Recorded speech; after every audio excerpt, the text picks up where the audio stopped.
د راپۆرتێکی د ڕۆژنامەیە زە وۆل ستریت جۆرنال ئامریکیدا لەژێر ناونیشانە چەند هەیڤن و عێریشێنە فرۆکەیان نکاری بوون کۆپشکەتنا دەوڵەتە ئیسلامی لە سووریێ ڕاوەستینە هات کۆمەترسیج سیاسەتە سەرۆکە ئەمریکی باراک ئۆبامە لە ڕۆژهەلاتە ناوین هەیە د راپۆرتێ دەهات گۆ دەما دەربەیەن فرۆکە بۆمبەیەن ئەمریکی دکاری بوون پێشکەتنە داعشێ لە عێراقێ ڕاوەستینن ئەڤ یەک لە سووریێ پێک نەهات سیاسەتە گۆ ئەمریکا لە عێراقێ پێکتینە ڕێدا ڕێخستنا داعشێ گۆ لە سووریێ بەرفرەهتر ببە بەرپرسێکی ئەمریکی ڕاگەهاند گۆ ئەس نکارم بێژم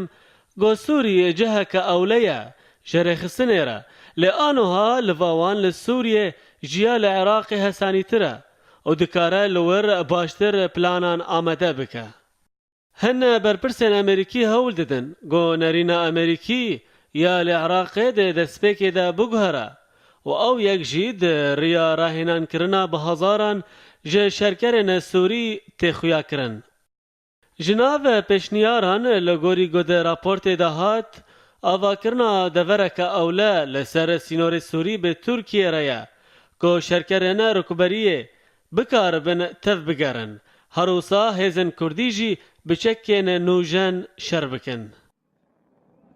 Di raportê de herwisa hat ku Amerîka heta aniha stratêjiya xwe ji alîkariya rejîma Sûrî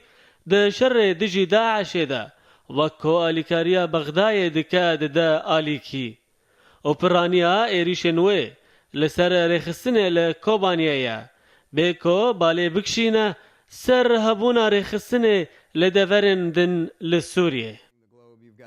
Li gorî raportê pêwîst e Amerîka û alîgirên wê pêşgiriya şerkerên nerm û navîn li Sûriyê dijî rêxistina Daişê bike.